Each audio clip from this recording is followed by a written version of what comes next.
ফিলিস্তিনিদের দুর্দশা যেন কিছুতেই পিছু ছাড়ছে না। গত অক্টোবরে গাজায় কাগজে কলমে যুদ্ধবিরতি হলেও ইসরায়েলি বোমা হামলা এখনো বন্ধ হয়নি। এছাড়া প্রবেশ করতে দেওয়া হচ্ছে না পর্যাপ্ত খাবারও, ফলে দুর্বিষহ এক জীবন পার করছেন গাজাবাসীরা।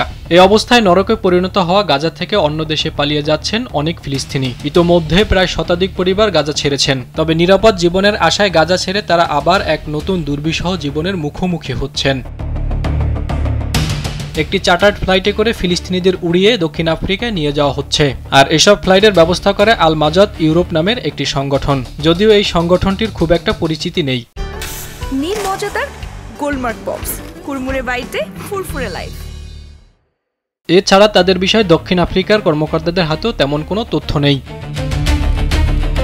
গাজার বাসিন্দা আহমেদ শেহাদা গেল কয়েক মাস আগে এক অপরিচিত ব্যক্তির কাছ থেকে গাজা ছাড়ার প্রস্তাব পান। ওই ব্যক্তি নিজেকে মানবাধিকার সংগঠনের কর্মী পরিচয় দেন। তিনি শেহাদাকে তার পরিবার সহ বিমানে করে নিয়ে যেতে পারবেন বলে জানান। এজন্য তাকে জনপ্রতি গুনতে হবে $1600 আর এসব অর্থ দিতে হবে একটি ক্রিপ্টো অ্যাকাউন্টে।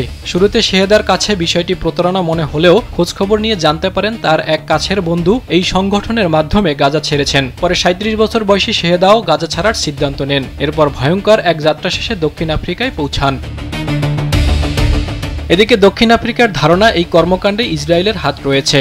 আর এই ঘটনাকে ফিলিস্তিনিদের গাজা থেকে উৎখাত হিসেবে দেখছে দক্ষিণ আফ্রিকা। দেশটির প্রেসিডেন্ট সিরিল রামাফোসা বলেন, দেখে মনে হচ্ছে তাদের বের করে দেওয়া হয়েছে। তবে তিনি ফিলিস্তিনিদের গ্রহণ করার বিষয়ে ইতিবাচক মত দিয়েছেন। তিনি বলেন তার সরকারের উপর ফিলিস্তিনিদের গ্রহণ করার দায়িত্ব রয়েছে, কারণ এই ফিলিস্তিনকে একটি দেশ হিসেবে স্বীকৃতি দিয়েছে দক্ষিণ আফ্রিকা।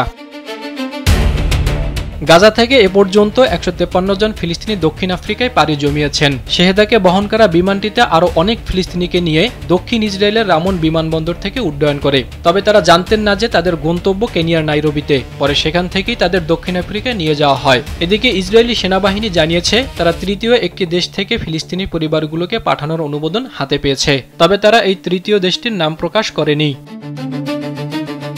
জাহিদুল ইসলাম, কালবেলা।